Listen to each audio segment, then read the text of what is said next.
ሰላም እግዚአብሔር ከእናንተ ጋር ይሁን። እንደምን ሰነበታችሁ ክቡራን ተመልካቾች? ይህ ሳምንታዊው ምክረ ካህን ነው። አብራችሁን ቆዩ። በዛሬው መርሃ ግብራችን ላይ የንስሐ አባትነትና የንስሐ ልጅነት ምን ይመስላል በሚል ርዕሰ ጉዳይ እንቆያለን። በእርግጥ ንስሐ አባት ምንድነው? አንድ ንስሐ ልጅ ከስንት ዓመቱ ጀምሮ የንስሐ አባት ሊኖረው ዘንድ ይገባል? አንድ ንስሐ አባትና አንድ የንስሐ ልጅ ምን አይነት ግንኙነት ሊኖራቸው ይገባል? በዛሬው ርዕሰ ጉዳያችን ላይ የምናነሳው ትኩረታችን ይሆናል። አብራችሁን ቆዩ።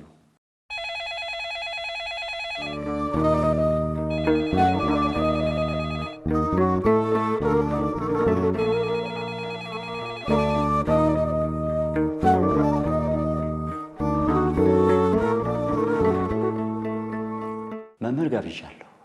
መምህራችን ከእናንተ ለተነሱ ጥያቄዎች መልስ ይሰጣሉ። ከዛ በፊት ግን የእናንተን ጥያቄዎች ተመልክተን እንመለስ።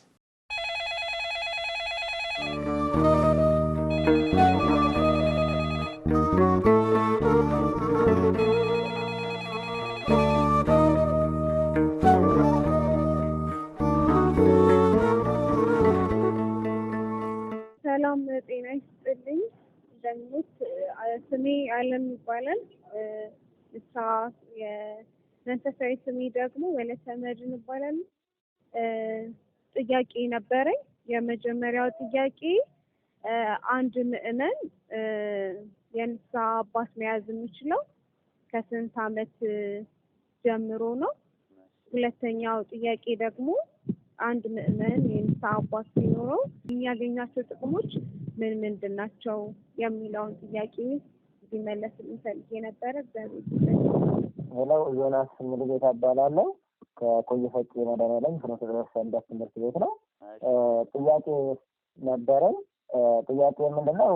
አንድ ምዕመን ወይም አንድ ክርስቲያን ያለ ንስሐ አባት መኖር ይችላል የሚለው ነው ጥያቄ።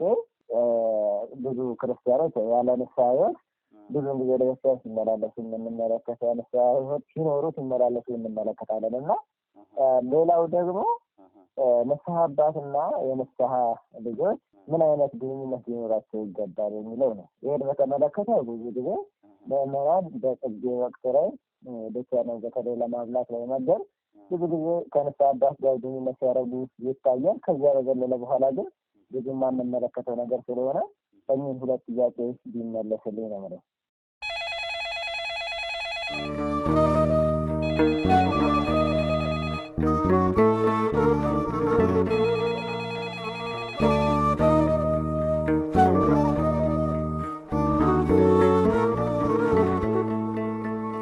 እሺ፣ በስመ አብ ወወልድ ወመንፈስ ቅዱስ አሐዱ አምላክ አሜን። ስሜ ቀሲስ አዳነ እባላለሁ።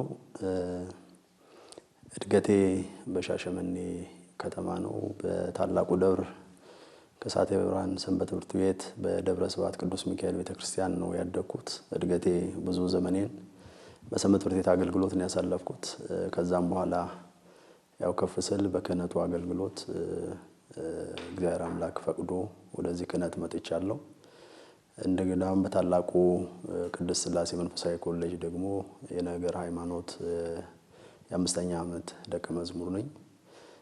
ዛሬ አሁን ባለውበት ወቅት ነው በአዲስ አበባ የተለያዩ አድባራት በስብከተ ወንጌልና በክህነት አገልግሎት እያገለገልኩ እገኛለሁ። የንስሐ አባት ያው በተለዋዋጭ በተለያየ ስያሜ ይጠራል። የንስሐ አባት አበ ነፍስ፣ እንደገና መምህረ ንስሐ ብለን እያቀያየርን እንጠራዋለን። ዞሮ ዞሮ ትርጉሙ ተመሳሳይ ነው። ግን ከስያሜው ስንነሳ እንደምናየው የነፍስ አባት ስንል በነፍስ በምእመናን ነፍስ ላይ የተሾመ አባት ማለታችን ነው። መምህረ ንስሐም ስንል ደግሞ በንስሐ ጉዳይ ላይ መክሮ ዘክሮ ለንስሐ የሚያበቃ ምእመናንን ከእግዚአብሔር ጋር የሚያገናኝ የሚል ትርጉም እንሰጠዋለን። የተሻለው ስያሜ ግን አበ ነፍስ የምንለው በአጠቃላይ በነፍሳቸው ጉዳይ ላይ እንደ አባት ሆኖ ተንከባክቦ ለእግዚአብሔር መንግስት የሚያበቃ የሚል ትርጉም አለው። ሚስጥራዊ ትርጉሙን ደግሞ እንየው ካለን የተለየ ሚስጥረኛ ማለት ነው የነፍስ አባት። ሰው ብዙ ሚስጥረኛ በዚህ ዓለም ይኖረዋል። የተለየው ግን ሚስጥረኛ ግን የንስሐ አባቱ ወይም የነፍስ አባቱ ናቸው። ለሌላው ሁሉ የማይነግረውን የመጨረሻውን ሚስጥር ለንስሐ አባቱ ስለሚያማክር ማለት ነው። ሌላው ደግሞ በምድር የእግዚአብሔር እንደራሴ የሆነችው ቤተክርስቲያን ናትና ልክ እንደዚህ ሁሉ የእግዚአብሔር አይን የሚባሉት ደግሞ ካህናት ናቸው። እግዚአብሔርን የምናይባቸው የእግዚአብሔርን መልእክት የምንሰማባቸው ካህናት ናቸውና የንስሐ አባት ስንል የእግዚአብሔርን ድምጽ የምንሰማበት እግዚአብሔርን የምናይበት ማለታችን ነው፣ መልእክተኛ ማለታችን ነው። ሌላው ነፃ አውጪዎች ናቸው ካህናት። በተለይ በዚህ ዓለም ሐሳብ በኃጢአት የታሰረውን ትውልድ ነፃ የሚያወጡት ካህናት ናቸውና ብዙ ነው ሚስጥሩ። ወደ ውስጥ ስንገባ በእግዚአብሔርና በሰው መካከል ድልድዮች ናቸው፣ የሚያገናኙ ናቸው። በአጠቃላይ የእግዚአብሔርን ድምጽ የእግዚአብሔርን ምሕረት የእግዚአብሔርን በረከት የምንቀበለው በካህናት አገልግሎት በኩል ነውና የእግዚአብሔር እንደራሴዎች የእግዚአብሔር ወኪሎች ብለን መግለጽ እንችላለንና ይሄን ይመስላል። እንግዲህ የንስሐ አባት ትልቅ አደራ ትልቅ ኃላፊነት ነው። ስለዚህ ለዚህ ታላቅ ኃላፊነት ለመብቃት ከካህኑም የሚጠበቅ ነገር አለ። ትልቁ ነገር የእግዚአብሔር ምርጫ ነው። ሰው ስለፈለገ ይሄንን ታላቅ የክህነት አገልግሎት ማግኘት አይችልም። ምናልባት በሐሰት በውሸት ሳይሆኑ ካህንን ብለው ከራሳቸውን ካስቀመጡ ውጪ በትክክል ስልጣኑ መለኮታዊ ነው። የመጀመሪያው ጉዳይ እግዚአብሔር ለዚህ ጉዳይ መመረጥ ያስፈልጋል። ከዛ ውጪ ግን ለዚህ አገልግሎት ደግሞ ብቁ ሆኖ ለመገኘት ደግሞ ከካህኑ የሚጠበቁ ነገሮች አሉ። ትልቁ መሰረታዊ ጉዳይ የሚገለገለውን አገልግሎት ተረድቶ አውቆ ማገልገል እንዲቻል ስለ አገልግሎቱ በደንብ ያወቀ ስለሚያገለግለው አምላክ ማንነቱን ክብሩን በደንብ የሚያውቅ የሚያገለግላትንም ቤተክርስቲያን ደግሞ የሚረዳት ትላንት እንዴት እንዳለፈች አገልግሎቷ እንዴት እንደሆነ ማን እንደሆነች ጥልቅናት ቤተክርስቲያንና ስለዚህ ይሄንን አውቆ ሁሉ ጊዜም ደግሞ ይሄንን ለማወቅም የሚተጋ ጭምር ሊሆን ይገባዋል። ሌላው ባሪያነት የሚገለጥ ሊሆን ይገባዋል። ሰው በዚህ ዘመን ከሚነገረው ቃል በላይ የሚታየውን ነው የበለቀ የሚቀበለውና ስለዚህ የሚመራቸውን ልጆቹን አሪያ በመሆን የሚመራ መሆን መቻል አለበትና የአሪያነት ተግባር ይጠበቅበታል። ሌሎችም የምናያቸው በስነ ምግባር ደረጃ በተቻለ መጠን እነዚህን የሚጠነቀቅ የሚገነዘብ ሊሆን ይገባል። በከልቡ ቤተክርስቲያንን የሚያፈቅር የሚወድ ለምእመናን ነፍስ የሚጨነቅ እግዚአብሔርን እያሰበ እግዚአብሔርን እየፈራ በትህትና የሚያገለግል ሊሆን ይገባዋል። እነዚህን ከካህናቱ ይጠበቃሉ። ሌላው ዘመን የዋጀ መሆን ይጠበቅበታል ካህን። ምክንያቱም ትላንት ያለው ዘመንና የዛሬው ዘመን አንድ አይደለም። ትላንት ባለንበት ቁመና አይደለም ዛሬ ልናገለግል የምንችለው። መቼም ሃይማኖቷ ዶግማዋ ስርዓቷ ባይቀየርም ትውልዱና ዘመኑ ቴክኖሎጂው ግን ብዙ የተቀያየሩ ነገር ስላለ በተለይ የሚያገለግለው ካህን ዘመን ዋጅቶ ማገልገል ይገባዋል። ልክ እንደ ዘመን እየበላ ያለውን ትውልድ ለማዳን ወደ ዘመኑ ቀርቦ ካህኑ ትውልዱን ማዳን ይጠበቅ። በይሄ ደግሞ ትልቅ ጥበብ ነውና እነዚህ ከካህኑ ይጠበቃሉ ማለት ነው።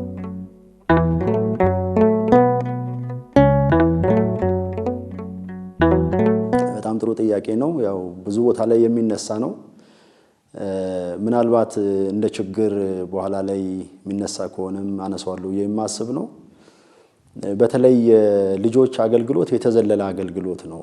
ብዙ ጊዜ ልጆች በወላጆቻቸው ንስሐ አባት ተይዘዋል ተብሎ ስለሚታመን ትኩረት የሚያደርጋቸው አካላት የለም። ስለዚህ ቤተሰብ ካህን ሲመጣ ካህኑ ቤተሰቡን ብቻ አገልግሎ እነዚህን ታዳጊዎች ልጆችን ይዘላቸዋልና ቤተክርስቲያን ግን እንዲህ አይነት ስርዓት አላስቀመጠችም።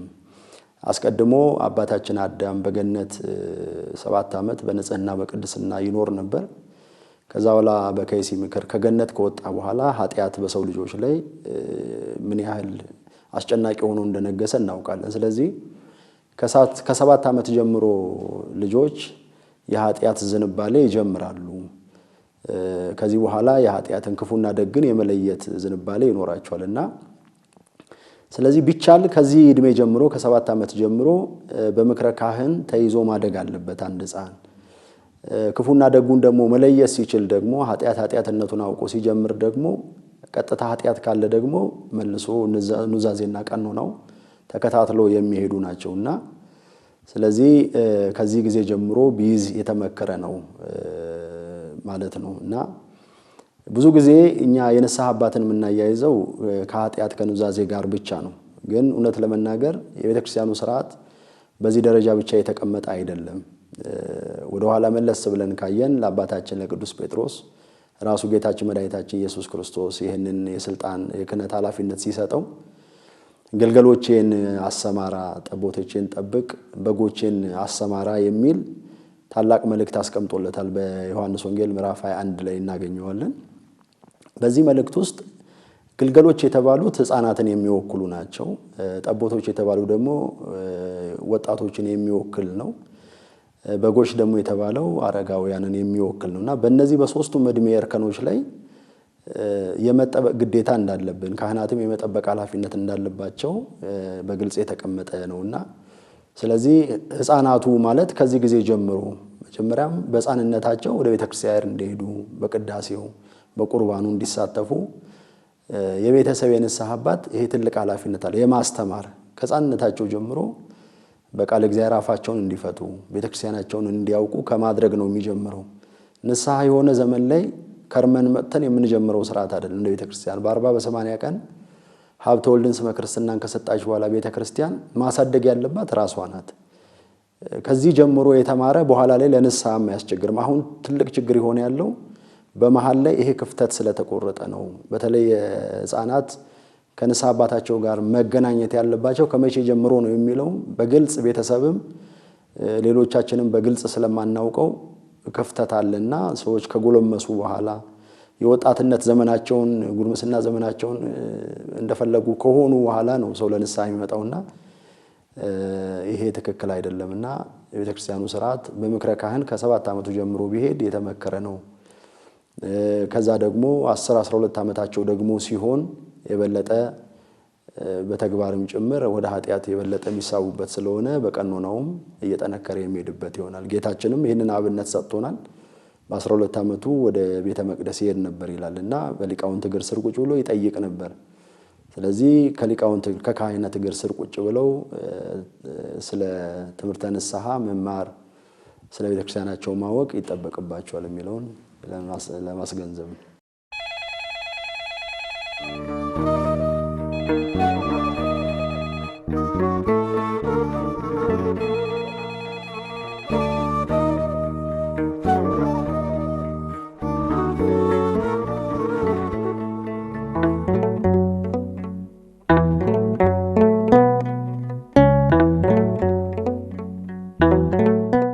አንዱም መሰረታዊ ሐሳቡም ይሄ ነው።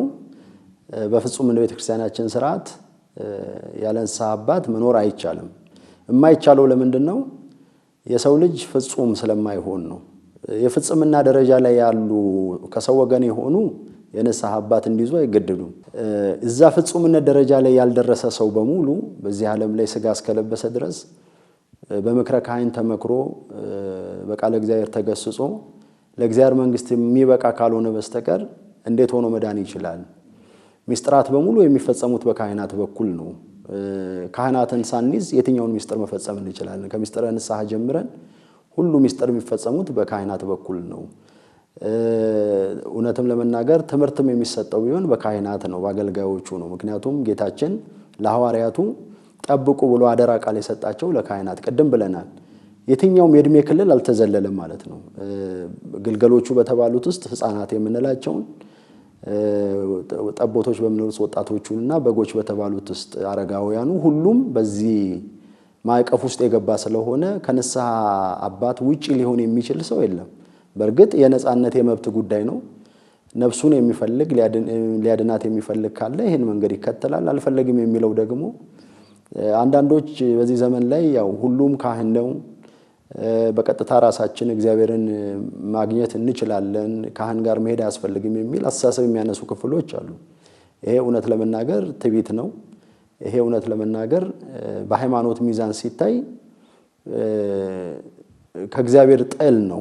ሰው በትህትና ሲመላለስ ብቻ ነው የመዳንን መንገድ ጭምር የሚያገኘውና እግዚአብሔር ያልሰራልንንም ስርዓት ደግሞ በራሳችን ልንፈጥረው አንችልም። በካህናት በኩል እግዚአብሔርን ብንጠይቀው እግዚአብሔርን አልጠየቅነውም ማለት አይደለም። ይልቅ እግዚአብሔር የሾመውን የእግዚአብሔርን አገልጋይ ፊት ለፊት አድርገን እግዚአብሔርን እያየ ነው ምህረቱን የምንቀምስበት ስርዓት ነው እንጂ ከእግዚአብሔር የሚለይ እግዚአብሔርና በእኛ መካከል ሌላ ባዕድ የገባ አይደለምና በጣም በማስተዋል ማየት ያስፈልጋልና የእግዚአብሔርን ራእይ የምንመለከትባቸው የምናይባቸው የእግዚአብሔር አይኖች ካህናት ናቸውና ያለ ንስሐ አባት ማንም ይኖር ዘንድ የቤተክርስቲያኑ ሥርዓት አይፈቅድምና አሁን ላይ ግን በይፋ የተፈቀደ እስኪመስል ድረስ እውነት ለመናገር በንስሐ ውስጥ ያለውን ሰውና ከንስሐ አባት ውጪ ያለውን ቁጥር ብናየው በጣም በርካታ ሰው ከንስሐ አባት ውጪ ሆኖ እናገኘዋለን።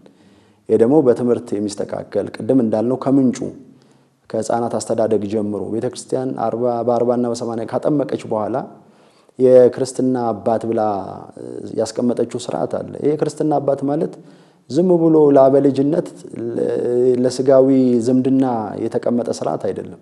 በዋነኝነት ሃይማኖትን በማሳወቅና በማስገንዘብ ደረጃ ላይ የተያዘ ነውና ስለዚህ እነዚህ የክርስትና አባቶች በሕፃንነት ጀምሮ ያንን ሕፃን ከሃይማኖት ጋር ማገናኘት ከሃይማኖት አባቶች ጋር የማገናኘት ስራ ይሰራሉ።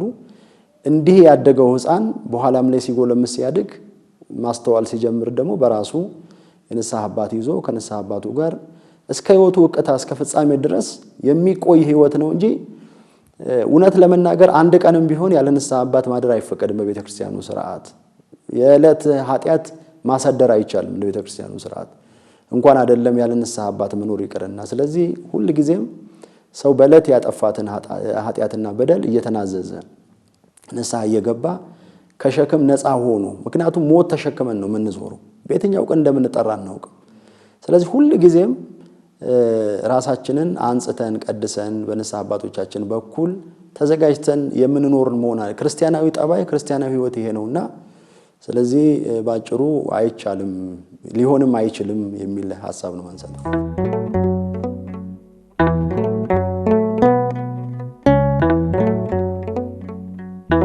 በጣም ጥሩ። ይሄ በጣም መሰረታዊ ጉዳይ ነው። አንዱ በዚህ ዘመን እያስቸገረ ያለው የንስሐ አባትና የንስሐ ልጅ ላይ ግንኙነት ላይ ያለው ችግር ነውና በኋላ ችግሩን እናነሳለን። ግን ምን መሆን መቻል አለበት የሚለውን ስናነሳ የመጀመሪያው ጉዳይ ዓላማውን ማዕከል ማድረግ መቻል አለበት። ምንድነው ዓላማው? የንስሐ አባት ያስፈልገበት የንስሐ ልጅነት ያስፈልገበት ምክንያት ምንድነው? ጌታችን እውነተኛ የበጎች እረኛ እኔ ነኝ ካለ በኋላ እውነተኛ የበግ እረኛነቱን በተግባር አሳይቷል። ክርስቶስ አስተምሮ ራሱን ለሁላችን ቤዛ አድርጎ አሳልፎ በመስቀል ላይ ሞቶ ደሙን አፍሶ ወደ መቃብሩ ወርዶ ሞትን በሞቱ አጥፍቶልን የትንሣኤያችን በኩር ሆኖ እውነተኛ እረኛነቱን በተግባር አሳይቷል። ሌሎች እረኞች በጎቻቸውን ቢያበሉ መስክ ላይ ያለውን ሳር ነው መስክ ላይ ያለውን ውሃ ነው የሚያጠጡት። እውነተኛው እረኛ ክርስቶስ ግን የራሱን ስጋ ምግብ አድርጎ የራሱን ደም መጠጥ አድርጎ ሰጠን እንዳለው ቅዱስ ዮሐንስ አፈወርቅ እንደተናገረው በዚህ እውነተኛው እረኛ አምሳል ደግሞ ሌሎቹን ሐዋርያትን ደግሞ ይህንን አርያ ተከትለው እንዲሄዱ ደግሞ ሾማቸው። ለአባታችን ቅዱስ ጴጥሮስ በዚህ በማቴዎስ ወንጌል ምዕራፍ 16 ቁጥር 16 ጀምሮ ስናይ የዮና ልጅ ስምዖን አንተ አለት ነህ በአንተ አለትነት ላይ ቤተክርስቲያን መሰረታታለሁ የሲኦልም ደጆች ሊያናውጧት አይችልም ካለ በኋላ የመንግስተ ሰማያትን መክፈቻ ቁልፍ እሰጥሃለሁ በምድር ያሰርከው በሰማይ ታሰረ ይሆናል የፈታው የተፈታ ይሆናል የሚል ትልቁን መለኮታዊ ስልጣን ከሰጠው በኋላ አማናዊቷን ቤተክርስቲያን መስርቷታል ማለት ነው። ስለዚህ እቺ ቤተክርስቲያን ስሪቷ በዚህ መልክ ነው። ስለዚህ ይሄንን የእረኝነትና የበግ ተግባርን አስተሳስሮ የመሰረተው ራሱ ባለቤቱና ግንኙነቱም የበግና የእረኝነት ነው። ስለዚህ እረኛው ምን ያደርጋል? በጎቹን ወደ ለመለመ መስክ ይወስዳል። የሚጠጡትን ውሃ ያዘጋጅላቸዋል። ከአውሬ ከተኩላ ይጠብቃቸዋል። ስለዚህ የነሱን ደህንነት በመጠበቅ ላይ የተመሰረተ ነው። የነሱን ሕይወት በመንከባከብ ላይ የተመሰረተ ነውና መሰረታዊ ዓላማው ይሄ ነው። ስለዚህ ዓላማውን ማዕከል ያደረገ ግንኙነት ያስፈልጋል። የንስሐ አባትና የንስሐ ልጅ ሲገናኙ ተቀዳሚ ተግባራቸው በነፍስ ድነት ጉዳይ ላይ ነው። እዚህ በነፍሳችን ጉዳይ እንጂ በስጋ መጠቃቀም ላይ የተመሰረተ አይደለም። እንዳው አባትና ልጅ በሚል ጉዳይ ላይ ምናልባት እዚህ ጋር አነሳዋለሁ። አንዳንድ ቦታ ላይ አይተን ከሆነ የንስሐ አባቶች ትልቁ ሚናና ድርሻ በምእመናን ቤት ሄዶ ጸበል የመርጨት ያህል እስኪመስል ድረስ ምእመናን የሚጠይቁት ይምጡና ቤት ይርጩልኝ የሚል ነው። ግን ቀድሚያ መረጨት ያለበት የኛ ሕይወት ነው። መቀደስ ያለበት የኛ ሕይወት ነው። ንስሐ ባልገባ ሰው ሕይወት ወደ ስጋ ወደ ደሙ ባልመጣ ሰው ሕይወት ቤቱ ብቻ ስለተረጨ በእውነት ቤቱ ይቀደሳል፣ ቤቱ ይባረካል ወይ? ይሄን መጠየቅ አለብን። ተቀዳሚው ዓላማ ይሄ ነው ወይ? መሰረታዊ ጉዳይ አይደለም። ምእመናንን ከእግዚአብሔር ጋር ማገናኘት ነው የካህኑ ተቀዳሚ ተግባር። በነፍሱ ጉዳይ ላይ ነፍስ የሚያስፈልጋትን መሰረታዊ የነፍስ ምግብን መመገብ ነው። ከቤተ ክርስቲያን ጋር ማገናኘት ነው። ሰላሟ ባለበት ስፍራ ላይ እንድትገኛችን ነፍስ ማድረግ ነው። አድራሻ ማሳየት ነውና ስለዚህ የመጀመሪያው ጉዳይ ዓላማው በሆነ ጉዳይ ላይ መገናኘት ነው። ሁለተኛው ጉዳይ ቅድም እንዳልነው በበግና በእረኛ መካከል ያልነው ግንኙነት አለና እረኛም እረኛ ሆኖ በግም በግ ሆኖ አሁን አንዳንድ ጊዜ ተገላቢጦሽ እናያለን። በጉ እረኛ እረኛው በግ የሚሆንበት ሁኔታ አለ። ስለዚህ በትክክል እረኛ በጎቹን መፈለግ አለበት። በትክክል መንጋ ውስጥ መሆናቸውን ማረጋገጥ መቻል አለበት። ውስጣቸው ድረስ ማለት ነው። በአፋ ብቻ ቤተክርስቲያን ስለተገኙም አይደለም። አንዳንድ ጊዜ ከልባቸው ጭምር እውነተኛ በጎች ናቸው ወይ? በሃይማኖታቸው ላይ ነቅ ጥርጥር የላቸውም ወይ? ቤተክርስቲያናቸውን ይወዳሉ ወይ? ስርዓቱን ያከብራሉ ወይ? የሚለውን በደንብ ማየት መቻል አለበትና እንደው ሲጠፉ መፈላለግ ብቻ አይደለም። እንደ ፊት ለፊት እኮ ነው የሚለው መጽሐፉ የሚለው ፊት ለፊት ይሄዳል እረኛው፣ በጎቹ ከኋላ ይከተላሉ። ምንም እንኳን የዕብራውያን ባህል ስርዓት ቢሆንም በእኛ ደግሞ የበጎቹ የእረኛቸውን ድምፅ ያውቃሉ ወይ? ድምፄን ያውቃሉ ይከተሉታል እንዳለ በዚህ ዘመን ላይ እረኛና በግ ድምፅ ለድምፅ ይተዋወቃሉ ወይ? ስሜት ለስሜት ይተዋወቃሉ ወይ? በእውነት በአባትና በልጅ ወግና ስርዓት ነው ወይ ያሉት የሚለው ሌላው ጉዳይ ነው። ሌላው መሰረታዊ ጉዳይ ደግሞ ቤተክርስቲያናዊ ግንኙነት ሊኖራቸው ይገባል። አሁን ማዕከሉ ቤተክርስቲያናት ያስቀመጠችው ስርዓት አለት በፍትሐ ነገሥቱም በስርዓተ ቤተክርስቲያኑም እንጂ በራሳችን አውጥተን የምንንቀሳቀሰው ህግና ስርዓት የለም እና ቤተክርስቲያናዊ የሆነ ግንኙነት ለካህን የተገባ ነገር አለ፣ ለምእመን ግዴታ የሆነ ነገር አለና ሁሉም በተቀመጠላቸው ድርሻና አግባብ ልክ መገናኘት መቻል አለባቸው። አሁን ላይ ብዙ ምእመናን ጥያቄ ያነሳሉ። ይሄ የቤተክርስቲያን ህግ ነው የቤተክርስቲያን ስርዓት ነው ይላል። ቤተክርስቲያን ያላስቀመጠችውን ስርዓት ማለት ነው። ሰዋዊ የሆነው ነገር ከቤተክርስቲያን ስርዓት ጋር ተቀላቅሏል። አሁን ምእመናን ይሄን በትክክል መለየት መብታቸው የሆነ ነገር መብታቸው ነው፣ ግዴታቸው የሆኑ ነገር ደግሞ ግዴታቸው ነው። ካህኑም ደግሞ እንዲሁ ድርሻ አለውና ይሄ መሆን አለበት። ሌላው መንፈሳዊ አገልግሎትን ማዕከል ያደረገ መሆን መቻል አለበት። ትልቁ ጉዳይ መንፈሳዊ አገልግሎት ነው። የስጋው በኋላ የሚመጣ ጉዳይ ነው። መቀዳደምም የለባቸውም። የመጀመሪያው ጉዳይ በሁለቱ መካከል የሚያገናኘው ጉዳይ መንፈሳዊ ጉዳይ ነው። የቃለ እግዚአብሔር ጉዳይ፣ የምስጢራት ጉዳይ እንጂ የምድራዊው ግንኙነት ጉዳይ አይደለም። ካህንና የንስሐ አባትና የንስሐ ልጅ እንኳን ሲገናኙ ስለ ማህበራዊ ጉዳይ፣ ስለ ዓለማዊ፣ ስለ ስጋዊ ነገር እንዲጫወቱ የቤተክርስቲያን ስርዓት አይፈቅድም። ምናልባት ለዚህ ለነፍሱ ጉዳይ አስፈላጊ የሚሆን ካልሆነ በስተቀር ዋናው ቅድሚያው ትኩረት የሚሰጠው ነገር የልጆቻቸው የነፍሳቸው ጉዳይ፣ መንፈሳዊ ጉዳይ፣ ህይወታቸው ነው ትኩረት ተሰጥቶ መነጋገር የሚያስፈልግ። አሁን ግን ተገላቢጦሽ ሆኖ የኑሮ ውድነቱ፣ ማህበራዊ ጫና፣ የፖለቲካ የመሳሰሉ በንስሐ ልጅና በንስሐ አባት መካከል እንዲህ አይነት ርዕሰ ጉዳዮች ሰፊ ሰዓት ይወስዳሉ። ይሄ ትክክል አይደለም። የግንኙነቱ ማዕከል ይሄ አይደለም መሆን መቻል ያለበት እና እነዚህን የመሳሰሉ ሊሆኑ ይገባሉ ግንኙነታቸው ማለት ነው።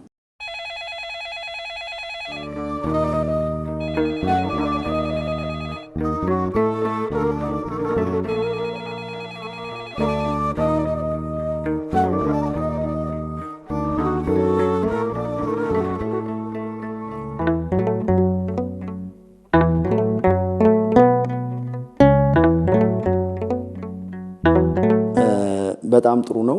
በዚህ ዘመን የሚታየው ክፍተት በጣም በርካታ ነው። ዘርዝረን አንጨርሰውም፣ ግን የተወሰነ ያህል ለዚህ ፕሮግራም ግብዓት የሚሆን ያህል የተወሰኑትን ለማንሳት እሞክራለሁ። ቅድም ካነሳሁት ልነሳ። በተለይ የዚህ የተዘለለው ትውልድ ከሕፃንነት ጀምሮ በጣም ትኩረት የሚሻ ትውልድ ነው። ምክንያቱም ቅድም እንዳልኩት የንስሐ አባት ልጆቹን ወላጆቹን ብቻ ቤት ውስጥ አግኝቶ እንዳልኩትም ቅድም በጣም የበረታ ከሆነ አስተምሮ መክሮ ዘክሮ የሚገባውን ስርዓት ፈጽሞ ይወጣል። ከዛ ውጭ ግን ያሉ ልጆች የት ናቸው፣ በቁጥር እነማን ናቸው፣ ምን አቋም ላይ ነው ያሉት ብሎ ቤተሰቡን በሙሉ የንስሐ አባት እስከተባለ ድረስ ሙሉ የቤተሰቡን ማዕከል ያደረገ አገልግሎት መስጠት ይጠበቅበታል። አይተን ከሆነ በአንዳንድ ቤተሰብ ውስጥ ድብልቅልቅ ያለ ልጅ ወላጅ አማኝ ልጆች ደግሞ ሌላ እምነት ላይ ያሉ ወይ ዓለማውያን የሆኑ ሆነው እናያለን። እና በእውነት ወላጆች ልጆቻቸውን አሳደግን ካሉ ወላጅ ነን በትክክል ካሉ በነፍሳቸው ጉዳይ ካልሆነ በየትኛው ነው ስለ የትኛው ነው የሚጨነቁላቸው? የቱንም ሀብት ቢያስቀምጡላቸው የቱንም ነገር ስጋዊ ነገር ቢያሟልላቸው የነፍሳቸው ጉዳይ ካልተስተካከለ ምን ይረባቸዋል? ምንስ ይጠቅማቸዋል? ስለዚህ ይሄንን ማዕከል አድርጎ ልጆችንም ማዕከል አድርጎ የሚሰጥ አገልግሎት መኖር እዚህ ጋር ክፍተት አለ።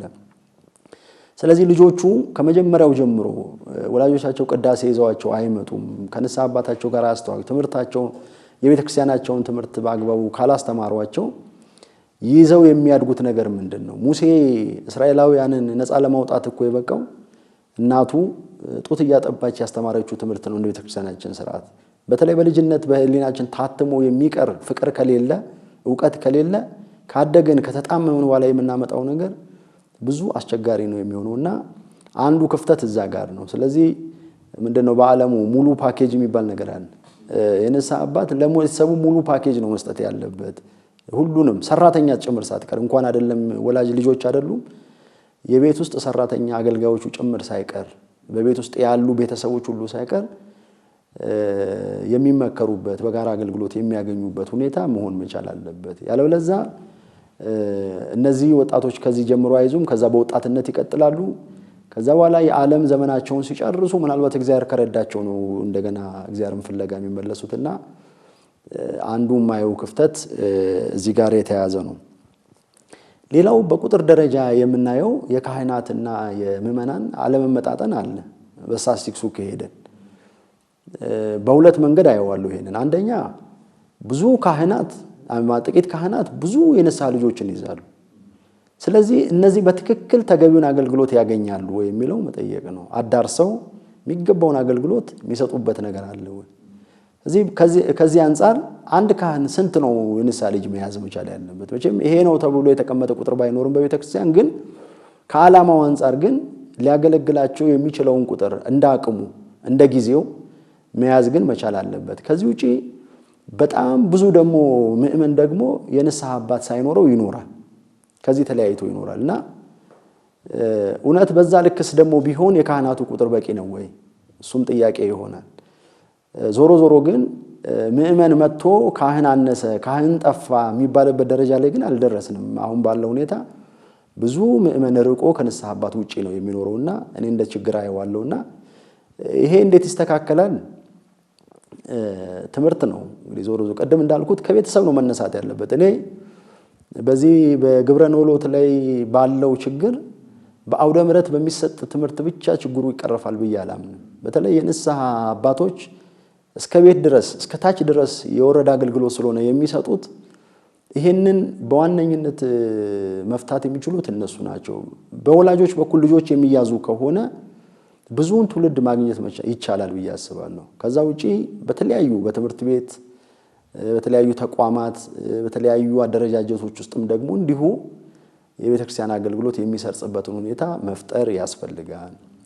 ሌላው እንደ ችግር የምናየው ጉዳይ ቅድም እንዳልኩት ጉዳዩ መንፈሳዊ ነው፣ ዓላማው ሰማያዊ ነው። ግን አብዛኛው ጋር ያለው ስጋዊ ግንኙነትን ማዕከል ያደረገ ይሆናል። ስለዚህ ምን ይሆናል? አገልግሎቱን እውነተኛ እንዳይሆን አገልግሎቱን የተሟላ እንዳይሆን እንቅፋት ይፈጥርበታል። በጣም በብዙ ችግር ውስጥ ሆነው የንስሐ አባት ይዘው ግን ወይ ንስሐ ሲገቡ አይታዩም፣ ወደ ቁርባን ሲመጡ አይታዩም። ረጅም ዘመን 30 ዓመት 40 ዓመት አብረን ቆይተናል ብለው እስቲ ምን ማለት ነው? አንድ የንስሐ አባትና የንስሐ ልጅ 40 ዓመት 30 ዓመት ቆይተው ለንስሐ መብቃት ካልቻለ ለቁርባን መብቃት ካልቻለ ግንኙነቱ ጤናማ አይደለም ማለት ነው። ስለዚህ እንደነዚህ አይነት ግቡን ያልመቱ አገልግሎቶች ግብ የማይመቱ አገልግሎቶች በጣም በርካታ ናቸው፣ በጣም ችግሮች ናቸው ያስባሉና እውነት ለመናገር እኮ የንስሐ አባቱንም ጊዜ ይቆጥባል። አንድ የንስሐ ልጅ ተምሮ ተለውጦ ወደሚገባው ክርስቲያናዊ መስመር ከገባ እኮ ከስር ያሉትን ከዛ በኋላ ወደ ስራም እኮ መገባት አለበት። ሁሉ ጊዜ የንስሐ ስብከት ብቻ አይደለም የሚሰበከው፣ ወደ በጎ ምግባራት ደግሞ መግባት አለባቸው። በወንጌል የተጻፉትን ማድረግ ይገባል እኮ። ትልቅ ክርስቲያን ትልቅ ተልእኮ ይዞ ነው ወደዚህ ዓለም የመጣው። ስለራሱ መዳን ብቻ አይደለም፣ ከዛ በኋላ ስለሌሎች ነፍሳትም ጭምር ለሐዋርያ አገልግሎት የሚሰማራም ጭምር ሆነን እኛ አስተምረን ንስሐ አስገብተን እንደገና ቆርቦ ወደ ሐዋርያ አገልግሎት የሚወጣስ ምእመን አለን ወይ? የንስሐ አባቶች ካህናትም ይህንን መፈተሽ መቻል አለባቸውና ይሄ ሰው ራሱን የሚችል ከሆነ ደግሞ ሌላ ደካማውን ደግሞ የሚይዝበትን የካህኑን ዕድል ጊዜ ይሰጠዋል ማለት ነው። ስለዚህ እነዚህ አይነት ነገሮች እንደ ችግር አያቸዋለሁ። እጅግ በጣም በርካታ ብዙ ነገሮች ማንሳት ይቻላል። ግን ምናልባት በዚህ አጋጣሚ እንዳያልፍ የማነሳው ከንስሐ ሂደት አንጻር የቦታ ምቹነት በራሱ ሁልጊዜ ውስጥ የሚነሳ ጥያቄ ስለሆነ ምናልባት አሁን ያለው ወጣቱ ትውልድ ቀጣዩ ትውልድ ቢያስብበት ብዬ የምመኘው ነገር ነውና እስቲ አንድ ካህን ንስሐ ለመስጠት ልጁን ቢፈልግ በቤተ ክርስቲያን አካባቢ ያለው አቀማመጥ ለንስሐ ምቹ ነው ወይ? ዝም ብላችሁ ተመልከቱት። ቅዳሴው የሚቀደሰው እዛ ነው፣ ትምህርት የሚሰጠው እዛ ነው። በየትኛው ሰዓት ነው ነፃ ሆኖ የንስሐ ልጁን ሊያገኝ የሚችለው? ቢያገኘውስ ደግሞ በምን አይነት ቦታ ተቀምጦ ነው የሚያነጋግረው? በጣም የተረጋጋ ሰዓት ይፈልጋል። የሰዎቹ ግላዊ ነፃነት መጠበቅ መቻል አለበት። ለዚህ የተመቻቸ ስፍራ አለ ወይ?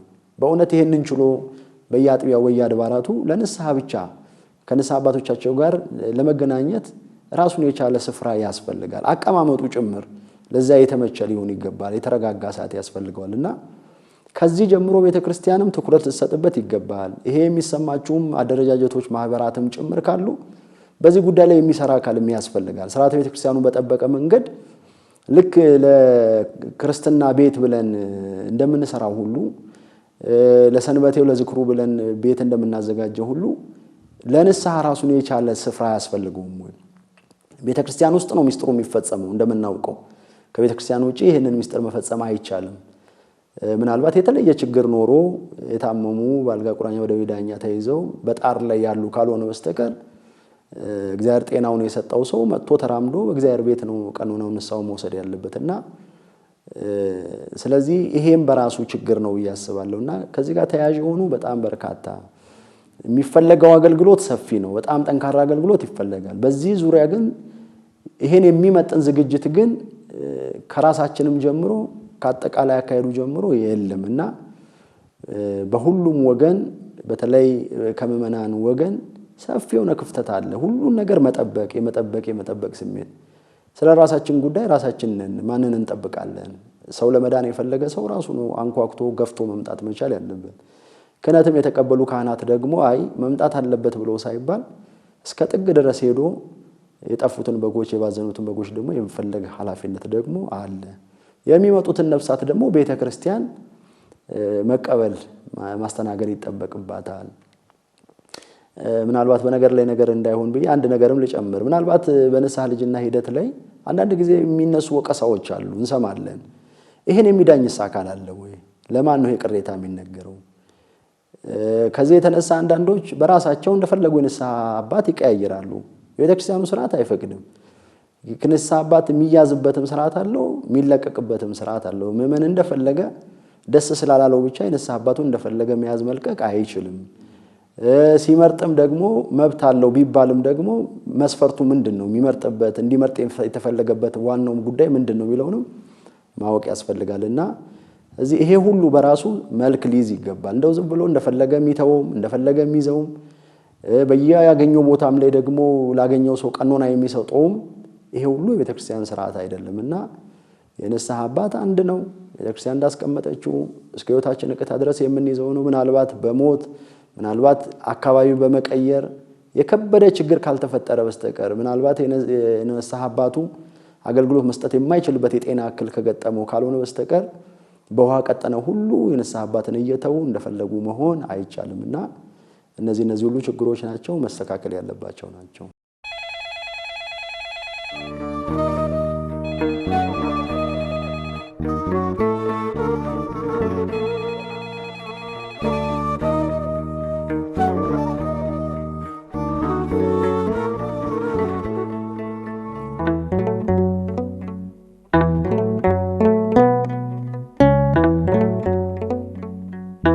እዚህ ላይ ያሉ ክፍተቶች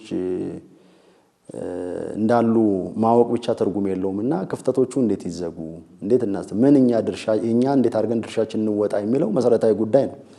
ይሄንን መልእክት የምትሰሙ ሁላችሁ ማደራ ለማለት የምፈልገው ችግሮችን መንቀስ ይቻላል። 100 እና 200 ችግር መዘርዘር ይቻላል። ስለዚህ ምእመንም እንደ ምእመን ድርሻዬን ተወጥቻለሁ አልተወጣውም፣ ግንኙነቴ ጤናማ ነው ጤናማ አይደለም፣ የሚገባውን አገልግሎት አግኝቻለሁ አላገኘውም፣ በካህናት አባቶቻችን በኩል ደግሞ ይሄው ተመሳሳይ ጉዳይ የሚገባውን ኃላፊነት ተወጥቻለሁ ወይ በትክክል በጎቼን ለሚገባው ለነፍስ ክብር አብቅቻለሁ ወይ የሚለውን ሁሉም በያለበት ይመርምር እንጂ አንዳችን በአንዳችን ላይ ጣት መጠቆም የትም አይደርስም። ስለዚህ ከዚህ አንፃር እኔ የትኛውን ችግር መቅረፍ እችላለሁ፣ በተለይ በዚህ ዘመን ላይ እንዴት አይነት አገልግሎት መስጠት እችላለሁ ብዬ ራሴን ጠይቄ ነው ወደዚህ አገልግሎት የገባሁትና ቀደም እንደተባለው ያው ችግሮች የሚፈጠሩት ከመነሻው ጀምሮ ነው ብዬ ስለማምን ግንኙነቱ ሲጀመር ጀምሮ ቀደም እንዳልኩት የማጣራቱን ስራ ሰራለሁ። አስቀድመው በንስሐ አባት ነበሩ አልነበሩም፣ ከነበሩስ በምን አይነት ሁኔታ ነበር፣ አሁን ለምን ወደኔ ሊመጡ ቻሉ የሚለውን በደንብ አድርጌ ነው የማጣራው። እስከ ምንጩ ድረስ በተቻለ መጠን ቀድሞ የነበሩ አባቶቻቸው ጋር ጭምር መረጃ እለዋወጣለሁ። ስለዚህ ፈቅደው ወደው መሆኑን አረጋግጣለሁ። ያለበለዚያ ግን ዝም ብሎ በሚያሳዝን ሁኔታ ግን ብዙዎቹ ቀድሞ የንስሐ አባት ያልነበራቸው ሆነው ነው የማገኛቸው። ይሄ ሁሉ ዘመን የት ነበሩ የሚል ጥያቄ ሁሉ እስከማነሳ ድረስ ማለት ነው። ቀደም ያልኩት ክፍተት እዚህ ጋር ነው። ከዛ በኋላ ግን ምንድነው በጋራ የመግባቢያ ሰነድ ያዘጋጀውታልና የመግባቢያ ሰነዱ ምንድነው ካህን እንደ ካህን የኔ ግዴታ የኔ ድርሻ ምንድነው የሚለው ምእመን ደግሞ እንደ ምእመን ግዴታው ድርሻው ምንድነው የሚለውን በግልጽ ያሰፈረ ማለት ነው። ስለዚህ በዚህ ውልና በዚህ ሐሳብ ለመሄድ ፈቃደኛ ነው ወይ? ስለዚህ በዚህ አገልግሎት ለመገልገል ፈቃደኛ ነው። ምክንያቱም ለዘመናት እኔ ንስሐ ሳይገባ ስጋው ደግሞ ሳይቀበል የንስሐ ልጅ ሆኖ እንዲቀጥል አልፈልግም። ከሆነ ዓመት በኋላ ገደብ አለው፣ ከሆነ ጊዜ በኋላ አለ። በዚህ ስርዓት ለማለፍ ፈቃደኛ ካልሆነ የንስሐ አባት ሆኜ ልቀጥል አልፈልግም። የሚያስፈልገውን ትምህርት ይሄም ጊዜ የሚሰጠው ለምንድነው አንድ ሰው አውቆ ወደዚህ እንዲሳተፍ ወደ ምስጢር እንዲገባ ስለሚፈልግ ነው። ስለዚህ ተምሮ ካወቀ በኋላ በዚህ ውስጥ አላልፍም የሚል ከሆነ ከዛ የዘለለ ግንኙነት አይኖረኝም ማለት ነው። እመክራለሁ፣ ዘክራለሁ፣ ከዛ በላይ አብረን መቀጠል አንችልም ማለት ነውና ስለዚህ መብቱ የሆነውን ነገር ምእመኑ እንዲጠይቅ ነው አንዱ እዛ ላይ ተቀመጠው። ለምሳሌ መብቱ የሆነውን ነገር መለመን የለበትም፣ መብቱን መጠየቅ ይችላል። ለምሳሌ በሐዘኑ በደስታው ካህኑ ቤቱ ተገኝቶ የማጽናናት ደስታውን የመካፈል ግዴታ አለበት። ስለዚህ መብቱ የሆነውን ነገር ይጠይቃል ማለት ነው እንጂ አይለምንም። እኔም ደግሞ መብቴ የሆነውን ነገር ደግሞ አስገድዳለሁ ማለት ነው። ለምሳሌ አስራት በኩራታቸውን እንዲያወጡ፣ ቤተክርስቲያን ሄደው እንዲያስቀድሱ፣ ንስሐ እንዲገቡ፣ እንዲቆርቡ፣ እንደዚህ አይነት የመሳሰሉ ነዳያንን እንዲያበሉ፣ ቤተክርስቲያንን እንዲያገለግሉ በሚያስፈልገው ነገር ሁሉ ለቤተክርስቲያን ጥሪ መልስ እንዲሰጡ ይሄንን ግዴታቸው ጭምር ስለሆነ ግዴታቸው የሆነውን ነገር ደግሞ እናገራለሁ። እኔ ለግል ጉዳይ እኔን በስጋዊ ነገር እንዲጠቅሙ ስጋዊ ነገር እንዲያረጉልኝ ሳይሆን በነፍሳቸው ጉዳይ የሚጠቅማቸውን አቅጣጫ አሳያለሁ። ይሄ ነው የውል ስምምነቱ ማለትና በዚህ መሰረት እንቀጥላለን። ከዛ በኋላ ራሱን ችሎ ደግሞ የትምህርት ጊዜዎች አሉ። በዚህ የትምህርት ጊዜዎች ላይ መሳተፍ ይኖርበታል። በአካል ሲሆን በአካል ካልሆነ ደግሞ ዘመኑ በፈቀደው በቴክኖሎጂም ጭምር በሚያመቻቸው መንገድ በየትም ሁኔታ ይሁን አመቻችተን ከኔ የሚጠበቀው የቤተክርስቲያኒቷን ትምህርት እንዲማሩ አደርጋለሁ። የመጀመሪያው ጉዳይ ለመገሰጽም ለመውቀስም ማሳወቅ ይቀድማልና ይሄን እናደርጋለን። በዚህ መንገድ ነው ግንኙነታችንን የምናደርገው። እስካሁን ያለው ጤናማ ነው፣ እግዚአብሔር ይመስገን።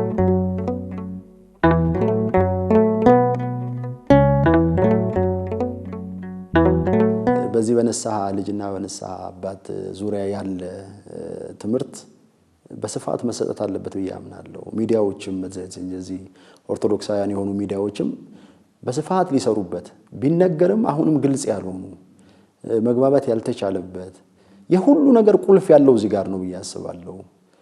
እዚህ ጋር ያለው ነገር ከተበላሸ ሌላው ነገር የት ይደርሳል?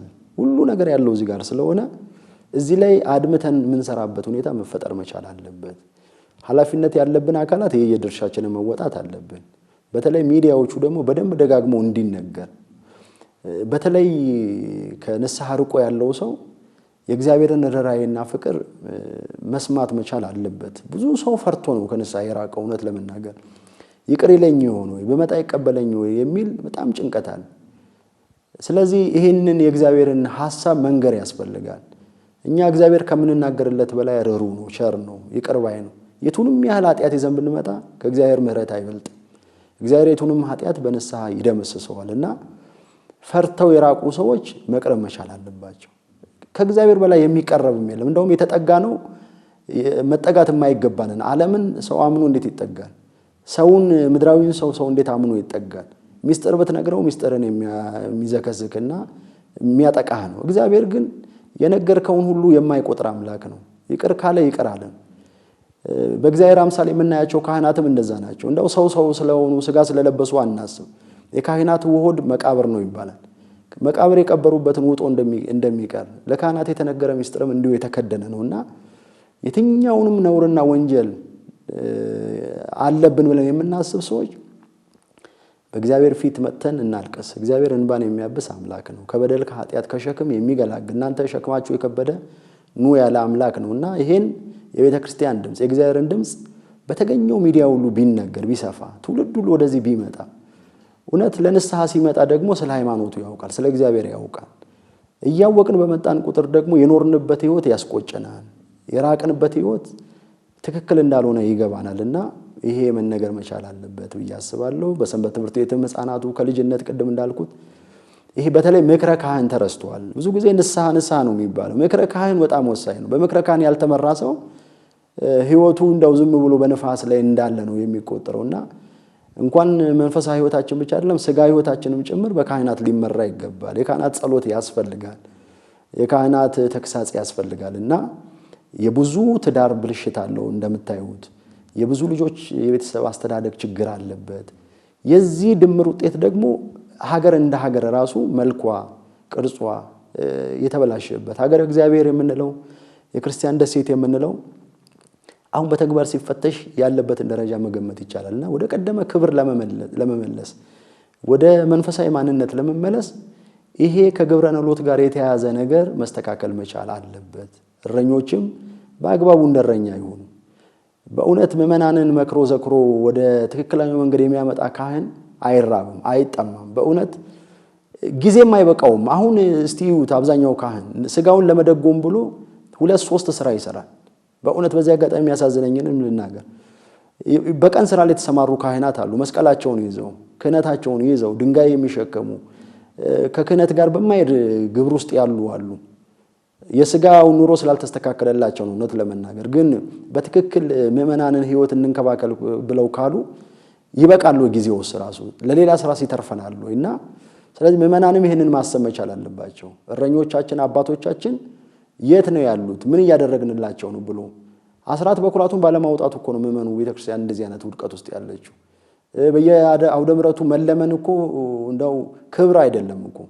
ምድራዊ ምጽዋት ተገልብጦ ለካህን መከፈል እኮ ትክክል አይደለም፣ የቤተክርስቲያን ስርዓት አይደለምና ስለዚህ አስተምሮ ዘክሮ ካህኑም አስተምሮ ዘክሮ ወደ ትክክለኛው አስራት በኩራቱን አውጥቶ በትክክል የካህናቱ ደሞዝ ከተከፈለ ሙሉ ጊዜያቸውን ቤተክርስቲያን ሆኖ ተከፍቶ ምእመናን የሚገለገሉበት ጊዜውም አይበቃም ጭምር ብዬ ነው የማምነውና እነዚህን አደራ መልእክት ለማስተላለፍ ፈልጋለሁ። እግዚአብሔር አምላካችን የጎደለውን የምንሞላበትን አስተዋይ አእምሮ እንዲያድለን ቀሪውን ዘመን የአገልግሎት የስኬት እንዲያደርግልን ቅዱስ ፈቃዱ ይሁንልን።